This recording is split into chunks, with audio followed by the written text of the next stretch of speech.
Episode की अब शुरुआत होती है जहाँ पर हम लोग काफी ज्यादा मीडिया वालों को देखते हैं जो कि ली मिन सुंग को देखने आए हैं। पर तभी अब वहाँ पर चोय और बेक आ जाती है। वो लोग भी इतने सारे मीडिया वालों को देखकर कहते हैं कि यहाँ क्या हो रहा है। तो वो मीडिया वाले अब कहने लगते हैं कि क्या आप यहाँ पर ली मिन सुंग को रिक्रूट करने आए हो अपनी गिल्ड के अंदर। वही बेक तो सोचने लगता है कि आखिर ये कौन है। वो अब उन लोगों से मना कर देता है और कहता है कि नहीं, मैं इस काम से नहीं आया हूँ। वही चोय अब कहने लगता है कि मुझे पता है कि ली ने फीन गिल्ड के साथ साइन अप किया है, पर मैं यहाँ पर किसी और काम के लिए आया हूँ। ये सुनने के बाद मीडिया वाले थोड़े से डिसअपॉइंट हो जाते हैं और वो वहाँ से चले जाते हैं। जिसके बाद अब बेक अब चोय से कहने लगता है कि मैंने सुना है कि एक ए रैंक डंजन जो कि एस रैंक का बन गया, इस वजह से तुम्हें काफी दिक्कत हुई। तो चोय कहते हैं कि नहीं, इतनी भी दिक्कत नहीं हुई। ज्यादा दिक्कत तो व्हाइट टाइगर गिल्ड को हुई थी क्योंकि तुमने रेड गेट के अंदर ए रैंक के नूब्स को भेज दिया था। तो दोनों ही जिन्वू के बारे में कह रहे होते हैं कि उसने हमारी काफी मदद करी है, इसलिए मैं उसे रिक्रूट करूंगा। तो अब आपस में लड़ने लगते हैं ये जानकर कि आखिरकार जिन्वू को कौन अपनी गिल्ड में लेगा। वो दोनों यहाँ पर जिन्वू को अपनी गिल्ड में लाना चाहते थे, पर तभी वहाँ पर एक बंदा आ जाता है जो कि उन लोगों से कहता है कि क्या तुम ली मिन सुंग को रिक्रूट करना चाहते हो, इसलिए तुम आपस में लड़ रहे हो। जिस पर अब वो दोनों काफी गुस्से में मना कर देते हैं। दूसरी तरफ हम लोग अब देखते हैं कि जिन्वू भी अब यहाँ पर आ चुका है अपनी रैंक को वापस से रीचेक करवाने के लिए। पर अब वो इतनी ज्यादा भीड़ को देखकर कहते हैं कि यहाँ इतनी भीड़ क्यों है। अगले सीन में हम लोग को जिन्हों के क्लासमेट्स को दिखाया जाता है जो कि ली के प्रेस कॉन्फ्रेंस को देख रहे होते हैं। इसके बाद हमें ली को भी दिखाया जाता है। सभी रिपोर्टर्स अब उसका इंटरव्यू ले रहे होते हैं। ली भी अब अपनी स्क्रिप्ट पढ़ रहा होता है। वो कहता है कि मेरा नाम ली मिन सुंग है। आप लोगों को पता ही होगा कि मैं एक हंटर के तौर पर अवेकन हुआ हूँ। मैं जब अंदर जाऊंगा तब मैं अपनी रैंक को चेक करवाऊंगा। जब से मैं अवेकन हुआ हूँ तब से मैं काफी चिंता कर रहा हूँ, पर मैंने डिसाइड कर लिया है कि जो मिशन मुझे दिया गया है मैं उसे पूरा करूंगा। मैं फिन गिल्ड के मास्टर लिम के अंडर काम करूंगा। हम अब देखते हैं कि इसी बंदे का नाम होता है लिम। ये सब सुनने के बाद अब रिपोर्टर्स अब ली से कहते हैं कि क्या इसका मतलब है कि तुम एंटरटेनमेंट इंडस्ट्री को छोड़ रहे हो? क्या तुम पूरी तरह से एक हंटर बनने वाले हो? ये सुनकर ली अब अपने मन में कहता है बिल्कुल भी नहीं, मुझे काफी समय पहले पता चल गया है कि मेरी ए रैंक है। गिल्ड के साथ मेरा कॉन्ट्रैक्ट 2 साल का है। इस टाइम में मैं हंटर बनूंगा और तब एंटरटेनमेंट इंडस्ट्री में वापस आऊंगा 2 साल बाद। तब तक मेरे पास काफी अचीवमेंट्स भी होंगे। वह सभी लोगों से कहता है कि मैं अपनी लाइफ को जोखिम में डालकर लड़ाई करूंगा। वो अपनी स्पीच दे रहा होता है तभी जिन्वू वहाँ पर आता है। वह गेट पर ही उसे रोक लिया जाता है ये कहकर कि ली का कॉन्फ्रेंस चल रहा है, इसलिए रुको, तुम अंदर नहीं जा सकती हो। ये देखकर चेयरमैन गो वहाँ पर आ जाते हैं। वह उस बंदे से कहते हैं कि ये मेरा गेस्ट है, इसे अंदर आने दो। जिसके बाद गो भी अब ली से कहता है कि मैंने तुम्हें रिक्वेस्ट करी थी ना कि प्रेस कॉन्फ्रेंस इस समय मत करना। ऐसा बोलने के बाद वो जिन्वू को अपने साथ ले जाता है। वहीं पर ली को अब गुस्सा आ जाता है। वो जिन्वू के बारे में कहने लगता है कि जिन्वू ने तो मेरा इवेंट खराब कर दिया। वो अब सभी लोगों से कहता है कि माफ करना, पर अब मैं अंदर जा रहा हूँ अपनी रैंक को चेक कराने के लिए। वह बंदा जा ही रहा होता है तभी जिन चुलू से रोक लेता है और कहता है कि अंदर ऑलरेडी एक रीचेकिंग चल रही है हंटर की, तो बाद में ही एंटर करना। ये सुनकर लिया उससे कहता है कि तुम्हें पता है ना कि मैं कौन हूँ, मुझे अंदर जाने दो, नहीं तो तुम अपनी जॉब से हाथ खो बैठोगे। जिस पर अब जिनचुल कहता है कि मुझे नहीं पता कि तुम कौन हो, पर अगर तुम यहाँ पर मुसीबत खड़ी करने आए हो तो ये तुम्हारे लिए काफी बुरा डिसीजन होगा। ये सुनकर ली की बोलती बंद हो जाती है। इसके बाद अब जिन जब अंदर जा रहा होता है तब वो वहाँ पर बेक और चोय को देखता है। जिसके बाद गो अब जिन्वू को बताता है कि ये लोग आज के रिजल्ट का वेट कर रहे हैं। 2 साल बाद एक नया एस रैंक का हंटर आया है, इसलिए वो तुम्हारी ताकत जानना चाहते हैं। इसके बाद अब वो लोग जिन्वू को एक रूम में ले आते हैं और कहते हैं कि तुम्हारी रैंक को वापस से चेक करने से पहले हम लोग तुम्हारी हंटर एबिलिटी सिस्टम देखना चाहते हैं। आखिर तुम कौन सी एबिलिटी यूज कर सकते हो? तो जिन्वू अब उन्हें एक सोल्जर समन करके दिखाता है, जो देखकर वो बंदा कहता है कि क्या तुम सिर्फ समनिंग मैजिक कर सकते हो? तो जिन्वू कहते हैं हाँ, पर और भी कुछ कर सकता हूँ। तभी गो अब जिन्वू से कहने लगता है कि जिनचुल ने मुझे तुम्हारे बारे में रिपोर्ट दी है, तुम इससे भी ज्यादा कर सकते हो ना, इसलिए करके दिखाओ। तो जिन्वू के पास भी अब और कोई चॉइस नहीं होती है। वह वहाँ पर पूरी आर्मी को ही खड़ा कर देता है, जो देखकर सभी लोग काफी हैरान हो जाते हैं। वही चोय कहते हैं कि ये तो काफी खतरनाक मैजिकल पावर है। दूसरी तरफ बेक भी कहने लगता है कि जिन्वू तो मुझसे भी ज्यादा ताकतवर है, तो ये है इसकी पावर। अगले सीन में हम लोग अब देखते हैं कि जिन्वू की अब रैंक वापस से चेक हो जाती है और अब उसे एक एस रैंक का नया हंटर लाइसेंस मिल जाता है। ये देखकर जिन्वू खुश होता है और कहता है कि अब मैं स्पीयर ऑफ एवरेस्ट को बेच पाऊंगा। मुझे इक्विपमेंट्स की जरूरत है जिससे कि मैं जाकर डीमन कैसल को कॉन्कर कर सकूं। इसके बाद अब गो जिन्वू से कहने लगते हैं कि अब तुम एक असली एस रैंक के हंटर बन गए हो। आगे बढ़कर मैं तुम्हारी अचीवमेंट्स को देखना चाहूंगा। अलेसी में जिन्वू अब वहाँ से जा रहा होता है, पर तभी वहाँ पर चोय और बेक उसका इंतजार कर रहे होते हैं और उससे कांग्रेचुलेशन करते हैं एस रैंक का हंटर बनने के लिए। वो लोग अब जिन्वू को अपने गिल्ड में लाने के लिए उससे रोककर बात करने वाले होते हैं, पर तभी जिन्वू उन्हें इग्नोर कर देता है और कहते हैं कि मुझे और कोई काम है। ऐसा बोलकर जिन्वू अब वहाँ से बाहर निकल जाता है, पर जैसे वो बाहर निकलता है उसके ऊपर मीडिया वाले टपक पड़ते हैं। दूसरी तरफ हम लोग अब देखते हैं है कि न्यूज को सॉन्ग भी देख रही थी और अब वो जिन्वो को देखकर काफी हैरान हो जाती है। वो अब जिना को भी बताती है कि तुम्हारा भाई टीवी पर आ गया है। तो वो लोग भी अब जैसी न्यूज देखते हैं उन्हें पता चलता है कि जिन्वो तो अब एक 10th एस रैंक हंटर बन चुका है। ये देखकर जिना काफी हैरान हो जाती है और कहती है कि आखिर ये कैसे हो गया। दूसरी तरफ हम लोग माइनिंग टीम को भी देखते हैं। उन लोग को भी अब न्यूज में पता चलता है जिन्वो के बारे में और वो ये देखकर काफी शौक हो जाती है। वह इस न्यूज को तो जूही भी टीवी पर देखती है और अब वो ये जानकर काफी ज्यादा खुश हो जाती है कि जिन्वो एक एस रैंक का हंटर बन गया। वह इस न्यूज को चाहिन भी देख रही थी। दूसरी तरफ अब वापस से जिन्वो को दिखाया जाता है जो कि काफी ज्यादा शौक हो जाता है इतनी ज्यादा मीडिया को देखने के बाद। वहीं पर मीडिया वालों का ध्यान जिन्वो पर होता है। वो सभी लोग तो अब ली को अकेला ही छोड़ जाती है। दूसरी सीन में हम लोग को जिनो को दिखाया जाता है जो कि अपने फादर से कहता है कि मैं जिन्वो का माइंड चेंज नहीं कर पाया। वो अब याद करते हैं कि जब वो जिन्वो से बात करने गया था तो जिन्वो ने उससे कहा था कि माफ करना पर मुझे कुछ और अकेले कंप्लीट करना है। इसके लिए मुझे लड़ते रहना होगा और ताकतवर बनते रहना होगा। फिलहाल के लिए किसी भी ऑर्गेनाइजेशन को ज्वाइन करना मेरी प्रोग्रेस बिगाड़ देगा।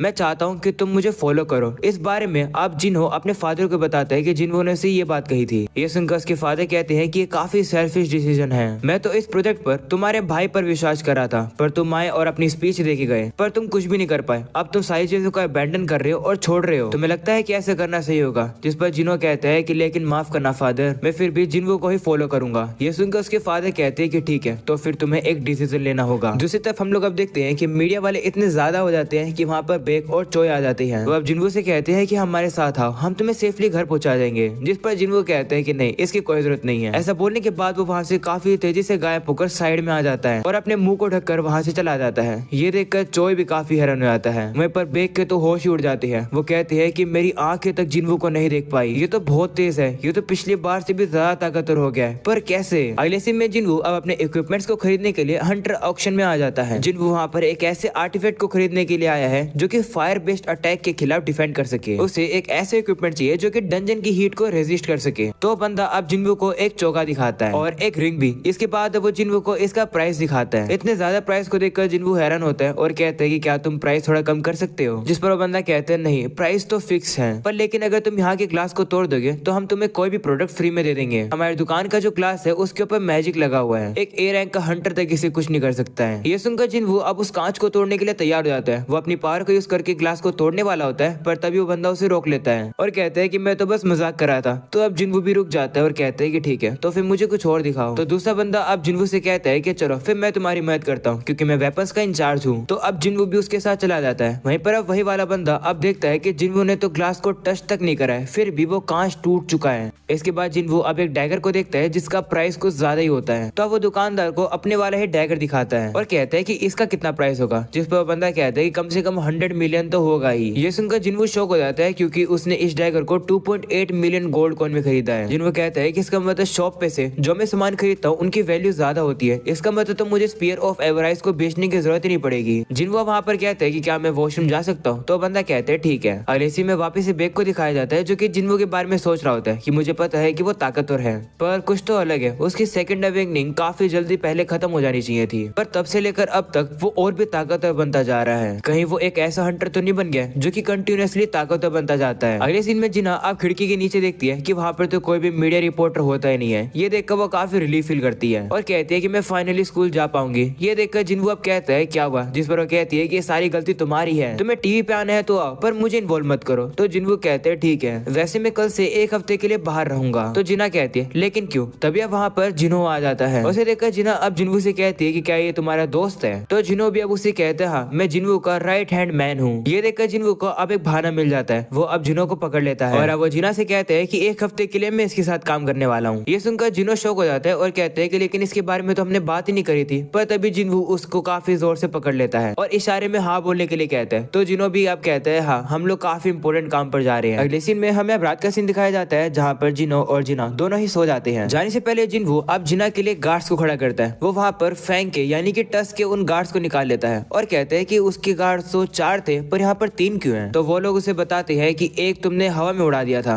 जिस पर जिन्वो कहते हैं कोई बात नहीं, तुम तीनों ऑलरेडी काफी ताकतवर हो, तुम लोग ये संभाल लोगे। वो वहाँ पर एक सोल्जर को कह देता है कि मेरी बहन को प्रोटेक्ट करना। तो वो सोल्जर भी अब वहाँ पर रुक जाता है। जिसके बाद अब जिन्वो अब छत पर आ जाता है और वो वहाँ पर अपनी पूरी आर्मी को निकाल देता है और कहता है कि पेट्रोलिंग करना शुरू करो। तो वो लोग भी अब शुरू हो जाते हैं। ये देखकर जिन्वो अब सोचने लगता है कि क्या इसका मतलब मैं सोसाइटी की मदद करने लगा हूँ। अगले सीन में हमें अब एक एंट मोस्टर को दिखाया जाता है जो कि अब उड़कर इसी शहर में आ रहा है। अगले सीन में अब जिनो और जिन्वो एक साथ जा रहे होते हैं। वहीं जिन्वो अब उससे कहता है कि तुम्हें इस तरीके से घर से नहीं भागना चाहिए था। तो जिन्वो कहता है कि चिंता मत करो, इन चीजों को मैंने ही चूज करा है। वैसे तुम दाइंगसुंग टावर में क्या करने वाले हो? आपने कहा था कि आप एक हफ्ते के लिए जाओगे। तो जिन्वो कहता है हाँ, ट्रेनिंग करने के लिए जा रहा हूँ। ये सुनकर जिन्वो हैरान होता है और कहते हैं कि क्या आप और भी ताकतवर बनना चाहते हो? आप ऑलरेडी एस रैंक के हो ना? तो जिन्वो कहते हैं हाँ, मुझे और ट्रेनिंग करनी है। जो सुनकर जिन्वो अब उसे वहाँ पर छोड़ देता है जिन्वो की लोकेशन पर। अगले सीन में जिन्वो अब अपनी वाटर बेस्ड रिंग को पहन लेता है और उस रोप को पहन लेता है विंड वाले को। जिन्वो अब पूरा तैयार हो जाता है और कहता है कि अब मैं डीमन कैसल को कॉन्कर करना शुरू कर सकता हूँ। तभी उसे क्वेस्ट की इन्फो मिलती है जहाँ पर जिन्वो को डीमन सोल्स 2 को कलेक्ट करना है। जिन्वो को डीमन मोनार्क बैरन की सोल को कलेक्ट करना है। रिवॉर्ड में उसे शैडो एक्सचेंज रूइन स्टोन मिलेगा। ये सुनकर जिन्वो खुश हो जाता है और कहता है कि इसका मतलब यहाँ तो अच्छा रिवॉर्ड मिलेगा। इसके बाद जिन्वो टेलीपोर्ट करके 76 फ्लोर पर आ जाता है जहाँ पर वो पिछली बार था। अगले सीन में हमें जिनो की मदर को दिखाया जाता है जो कि जिनो के फादर से कहती है कि मुझे नहीं लगा था कि जिनो घर छोड़ देगा। क्या आप अब अकेला फील कर रहे हो? जिस पर वो कहते हैं नहीं, बस हमारा वो बच्चा था जिसे हमने पाला था और अब वो घर छोड़ गया, वो बस बड़ा हो गया। वो अब कुछ कहने वाले होते हैं पर तभी अचानक से उनकी आंख बंद हो जाती है और वो बेहोश होकर नीचे गिर जाते हैं। ये देखकर जिनो की मदर काफी शॉक हो जाती है। अगले सीन में वापिस से अब उसी कैसल का सीन दिखाया जाता है जहाँ पर अब एक काफी पावरफुल डीमन सामने आ रहा होता है। तभी जिन्वो अब वहाँ पर उसी स्पीयर को तैयार कर देता है और वो फैंग यानी कि टस को बाहर निकाल देता है और उसे वो स्पीयर पकड़ा देता है, जिससे कि अब फैंग के जो मैजिकल पावर है वो और भी ज्यादा बूस्ट हो जाती है और अब वो उस डीमन के ऊपर फायर का हमला कर देता है। जिन्वो अब ये देखकर काफी ज्यादा शौक हो जाता है कि एक ही हमले में वो सामने वाला डीमन राख बन चुका है। जिन्वो अब काफी शौक होता है, कहते हैं कि अभी के लिए मैं फैंग को ही दे दूंगा ये स्पीयर। अगले सीन में जिनो की मदर को दिखाया जाता है जो कि जिनो के फादर से कहती है कि जिनो आपसे मिलने के लिए आया था पर मैंने उसे कह दिया कि आप बस ज्यादा काम करने की वजह से बेहोश हो गए। इसके बाद जिनो के फादर अब याद करते हैं कि डॉक्टर ने उनसे कहा था कि उन्हें एटर्नल स्लंबर हुई है, इससे वो हमेशा के लिए सोते रहेंगे। ये सुनकर वो पूछते हैं कि आखिर मुझे बीमारी हुई कैसे? तो डॉक्टर कहते हैं कि कहा जाता है कि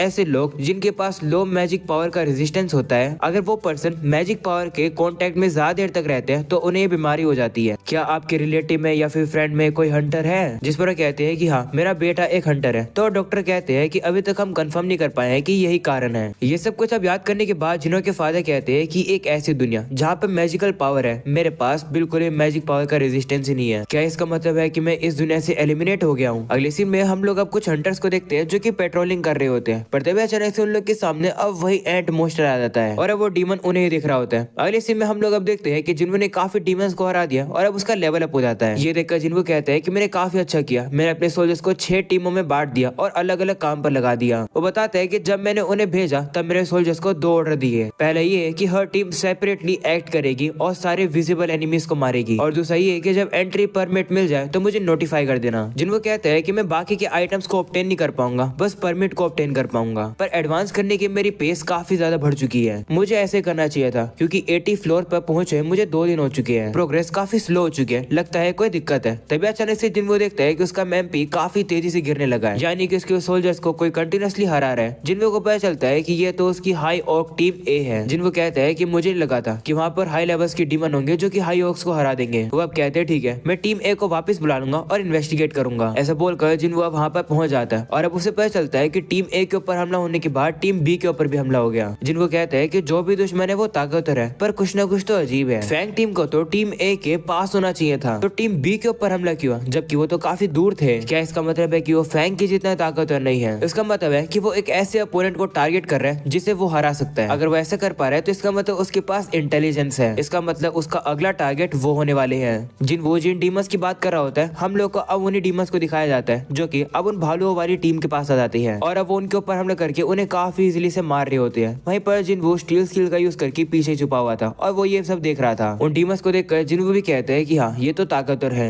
तभी जिन्वो भी अब उनके सामने आ जाता है। ये देखकर एक डीमन उसके ऊपर हमला करता है पर जिन्वो उसके अटैक को डॉज कर लेता है। जिन्वो अब काफी तेजी से घूमकर उसे लात मार के उसे काफी पीछे फेंक देता है। इसके बाद जिन्वो अपने डैगर को बाहर निकालकर उन डीमंस के ऊपर हमला करके उन्हें खत्म करता है। इस वजह से उसका लेवल अप हो जाता है। जिन्वो अब कहने लगता है कि मैं हमेशा से ये जानना चाहता था कि क्या मैजिक बीस्ट भी डरते हैं, पर तुम तो डर रहे हो। अब मुझे आंसर मिल गया है कि हाँ, मैजिक बीस्ट भी डरते हैं। और अब इसी के साथ ये एपिसोड यही खत्म हो जाता है। उम्मीद है कि तुम लोग को ये एपिसोड पसंद आया होगा। पसंद आया तो प्लीज चैनल को सब्सक्राइब करके ऑल नोटिफिकेशन यहाँ से ऑन कर देना और इस वीडियो को भी लाइक कर देना। तो मिलते हैं अब अगले एपिसोड के अंदर, तब तक के लिए बाय बाय।